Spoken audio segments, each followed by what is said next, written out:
So I think this panel discussion is going to be in two parts. The first part is the can blockchain fix cybersecurity part, which we'll get started with. And then when it gets over, those people who are interested only in blockchain can leave and go to another session. So let me start with the most important question, Asheem. So can blockchain fix cybersecurity? No. All right. Thank you. So we have consensus on that. So if you have any blockchain questions, you can go to another panel. What we decided, since there was no conflict between me and Asheem on that question, we thought we'll instead spend time talking about entrepreneurship, how Asheem finds cybersecurity companies, funds them. Those of you who don't know him, he's on the board of Palo Alto Networks. He's invested in some of the best Silicon Valley companies. And I knew him when he was not as famous. So and I knew Anshu when he was not as famous as well. That's true, that's true. So actually my first question to you, Asheem, is actually that. I know that one of the hardest things that investors have to do is go find people before they become an obvious person to bet on. And I know in particular you funded people like Bipul Sinha and Jyoti Bansal and others. And so how do you find these people before anybody else finds them? Sure, and actually before I just add some thoughts on that, we're going to actually go back and forth. So I have some questions to ask Anshu as well as we go along. But I would say, how does one in venture capital find really smart people and smart founders?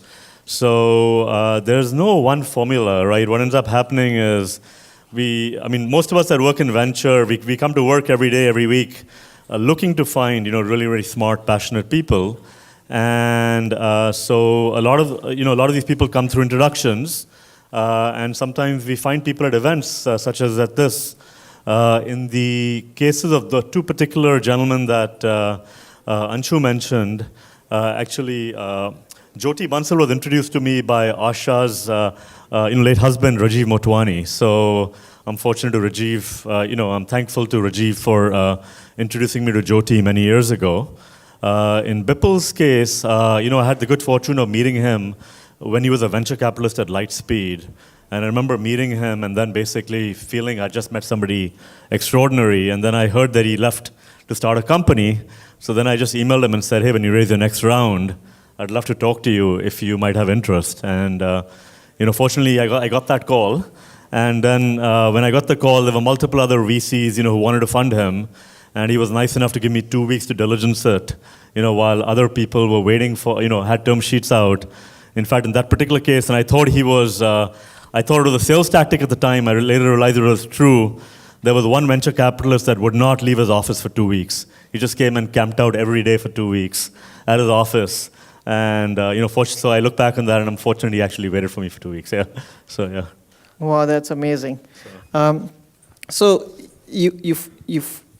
you're always on the lookout for finding these people, and there's a lot of people here who want to be those people. What are some of the characteristics that, say, an engineer who's been working for 5 years or a newly minted product manager, what are the characteristics they should have or they should develop that you think can make them the next entrepreneur you want to fund? Yeah, and maybe I'll just, maybe since you mentioned Jyoti, I'll go back to that. When I met this Jyoti Bansal, he's the founder of AppDynamics. The company had a great run, was acquired by Cisco, just a couple of days before, going public. And in that particular case, I met him. He was 29 years old. He was a young engineer at the time. He had never had anybody, kind of report to him. So this is not really about seniority. But I just remember the precision of conversation that he and I had. And so I think it kind of comes down to quality of work. So if, for all of you that are working in companies, what you really want to do is, wherever you may be today, you've got both opportunities and challenges, where you work. And you really want to be entrepreneurial in your thinking and, strive to do the highest quality work and just deliver, and kind of develop clarity of thought and, and do work of the highest quality. And, that work will speak for itself. And so, I would say... Great. Yeah, and I think for everybody here in the room, the future really is today, right? Or it starts with today. So, it's really about kind of wherever you may be, right? I mean, kind of doing the best with what you have, and yeah. Cool. And maybe this is a good juncture for me to throw one at your way, Anshu. So, Sure. Anshu's had a very successful career at both Oracle and Salesforce, and then after that, you had an entrepreneurial journey. And so, the question I'll throw your way is, what made you decide to leave those larger companies and go down an entrepreneurial journey, which is not an easy risk for anybody to take, right? And especially in today's environment when most public companies pay extraordinarily well. Yeah. Thanks. Well, I did not make the right choice when you came to me with both sumo logic Okay. and AppDynamics. Okay. So No, but you've made some good choices I know. since then. I left after that. I think it basically comes down to there's a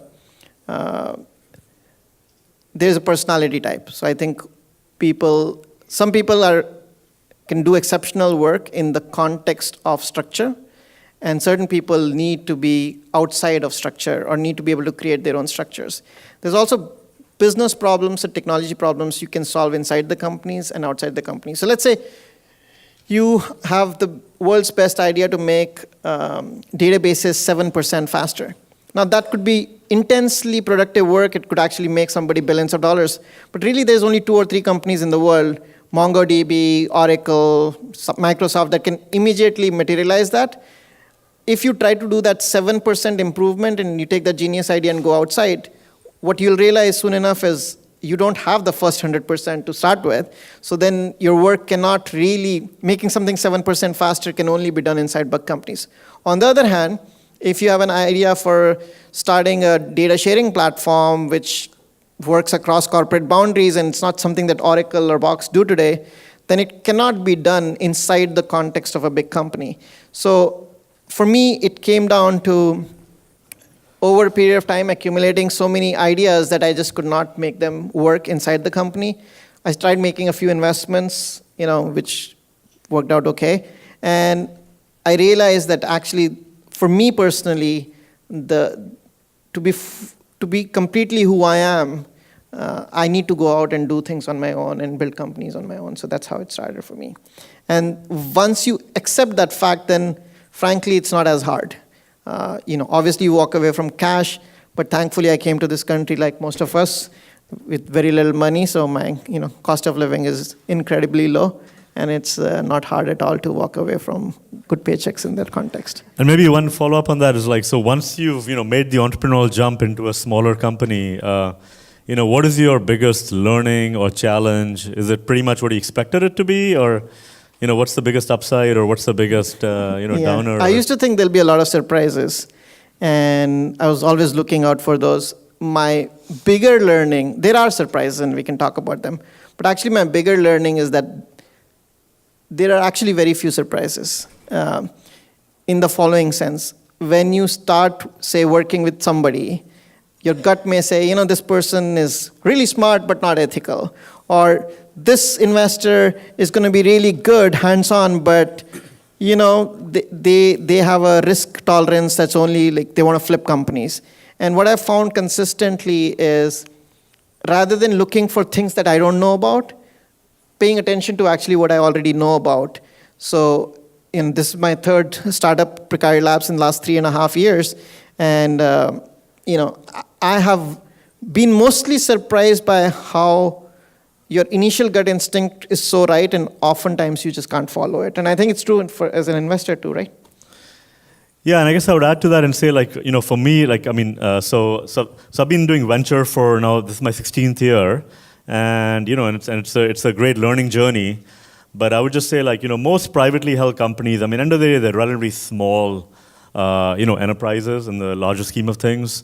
So I would say the thing that's, a key lesson for me is, I would say just the power of focus, right? So for any of you that are in a small company, I think you should just be ruthless, about prioritizing your time.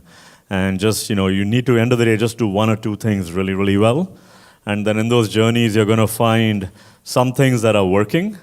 And if the things that are working, if they have, some potential behind them, all you need to do is just double down on those. And so in some sense, your job really is to focus and look for things that are working. And then as long as those things don't lead you to a dead end, You just need to double down on those, and you're going to get traction and get that repeatability. And it's that may be like a gross oversimplification. No, but it's absolutely true because. And and so and most people just are way too defocused in small companies and trying to do more than that's necessary, or or if you're doing multiple things, right? Well, actually, there's a saying that says that if you chase two rabbits, both will get away. Yes. So you want to just basically find the one rabbit and kind of go after it hard, yeah. So actually, the way I tell people is like, if you focus on the problem rather than building a company, in that sense, you have to have a very clear one-line definition of what the problem is. And within that context, you can sort of do all kinds of interesting things, run experiments, but you have to have a difference between running experiments within the context of the problem you're solving versus chasing more than one problem. The other thing I think for me, people, it kind of half expected it, and I was lucky to be at Salesforce where I saw Mark Benioff build an incredible team. But repeatedly, I see companies that 3 or 4 companies will get started. Maybe one of them has actually a 2-3 year lead, but the company with the best talent can actually overcome almost entirely like 1-2 year long leads easily. Yeah, no, I would say that's clearly that's clearly true. And I would say like for these companies, end of the day, it's all about creating the right culture and then attracting the best teams. And if you have that, and if you're mission oriented, and you know your true north, and you have access to capital, right, and you're willing to iterate, right, you're going to succeed. And end of the day, for most successful companies, they either go to an M&A outcome or to an IPO, right? And most companies that go public actually do end up getting acquired as well, as small public companies. But generally, when what ends up happening is when you're acquired, it's all about the people, right? Are there 2 or 3 areas that you think in cybersecurity are unsolved problems that people here should be thinking about? Don't tell them the one about... Yeah, so switching gears into cybersecurity right now, maybe just start with information technology broadly and then quickly go to cybersecurity, right? So I think as everybody in the room here, actually, how many people here in the room work in information technology? Can you just do a show of hands? Okay, so about like maybe 25% of the room or 30% of the room. So just I would say like, within information technology, right, I think everybody in the room here understands kind of the macro move that's happening in IT is moving to the cloud, right? And basically, worldwide IT spend is about 1.2, 1.3 trill. That's hardware and software, right? And today, the best estimate I have is about 15% of that on an analyzed basis is spent on the cloud, right? The rest is still on-prem. And if we sit in this room 10 years from now, right, again, that top level number will grow. It grows larger than GDP rates. And so it'll be like the 1.2 might be 1.6 trillion. And nobody knows how much of that will be on the cloud, but safe to say more than half, maybe 70% of that number sitting in this room 10 years from now will be cloud spend, right? That's conventional thinking today. I think, best as I can tell, that's generally true, though that's likely to happen. So there's tremendous upside in that, right? Many companies are going to go out of business. Many companies that are publicly traded, unfortunately, will not exist 10 years from now when we sit here. There'll be many, many new companies, that are created. And, the cloud providers, right, will be much, much larger, right? So information security or cybersecurity, right, tends to follow information technology, right? Because cybersecurity is essentially, think of it as a wrapper around IT. So that's, I would say, the macro trend in cybersecurity really is the bulk of cybersecurity spent today is on-prem, and it's gradually moving to the cloud, right? And some aspects of that are going to be done by the cloud providers directly, right, by Amazon, Azure, and GCP or Google, right? But some aspects are going to create opportunities for independent third-party companies, and then also many larger companies, right? The expectation today is that there will be a combination of on-prem and cloud, what people call hybrid multi-cloud. And so that creates the opportunity for an independent security provider to kind of have a layer, if you will, that kind of spans these clouds and spans on-prem. So I'd say again, broadly speaking, broadly looking across cybersecurity, kind of the number one theme would be just, kind of move to cloud, enabling hybrid multi-cloud security. If I was to kind of just give you a second kind of top-level theme, it would really just be the, application of machine learning statistics, and different, let's just say, mathematical techniques to, two large data sets, right? To make, to make the world more secure. Yeah. That's great. Do you have any questions? So maybe flip back to a question for Anshu, right? So, what do you look for when you look for early investors? So, Anshu's done a number of early stage companies, has, successfully kind of recruited early stage investors. Yeah, what do you look for, and maybe any advice for the audience? So I think I start with the question around what do I want, right? So I think a lot of time people assume you just want the biggest name or the biggest fund, and it's not always the right answer. Frankly, sometimes raising venture capital is not the right answer, right? Once you have an idea that you are actually thinking of building a company that could have a $1 billion exit, then venture capital sort of becomes a viable option. And within that, what I tell people is align the investor to your personal goals in some ways, or the corporate goals. So for example, if you're a first-time entrepreneur and you want to basically build a company and maybe flip it for $150 million, then frankly, neither me nor Asheem are interested. Even as an angel, I won't write you a check at all. Because I'm only interested in companies that can at least have a few $1 billion exit in theory. Now, not everything gets a multi-billion dollar exit, but if you have an investor who thinks they're building public companies in a 10 to 15 time horizon, and you're thinking, I'll take 3 years off from my corporate high-paying job that you were talking about at Google or Salesforce, and then I'll flip a company, you'll just end up with a lot of pain on both sides. So I think alignment on timeframes, alignment on, what do you think success looks like? Now, you may think success looks the same to everybody, but for a fund, that's $1 billion in size, a $200-300 million exit is kind of nice, but it's not going to really move the needle. At the same time, if you want to change the world, you want to build the next Palo Alto Networks, the next Nutanix, the next Rubrik, then you totally want to go find that. I remember talking to Bipul, by the way, who obviously, and he said, look, I want to build a generational company. There's very few investors that think in those terms, and Asheem is one of them. So that's why he came to work for you. So I think that's the alignment that every investor has to go through. And what happens as an entrepreneur is you get so caught up in I need $3 more million or $18 million, or sometimes your ego gets in the way and says, I could raise 3 and do right thing by my company and by my co-founders, but you want to raise that extra $10 million because it makes for a nice press release. And I think those are all the wrong reasons. You have to find alignment of purpose, alignment of value, alignment of values, and alignment even on the core concept. So, you may think cybersecurity is solved more by AI, and I might think cybersecurity is solved more by blockchain, which is fine, but as long as we're both aligned on at least the problem statement, we can work together. Yeah. I did come across a company in Austin a few weeks ago that is actually using blockchain around cybersecurity, using some distributed ledger concepts. So yeah. That's funny. Actually, Cleared, which I started 2.5 years ago, when we initially explained the concept of you building trust graphs between companies, half the investors said, oh, it sounds like blockchain, and we didn't have the heart to say it's not blockchain. So one of our investors is actually a blockchain investor, but we've never used blockchain. So. Okay.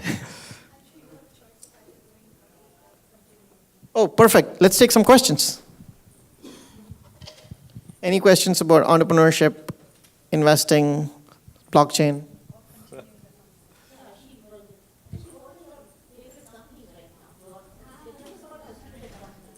Tell you about my secret company, sir. I don't have any secret. I don't have any. I'm on some part of Graylock. We have about 80, probably about 80 privately held companies that we are actively involved with. I'm personally on 9 boards. They range all the way from one pre-revenue company, actually 2 pre-revenue companies, to one company that'll do $4 billion a year this year in business size, which is publicly traded.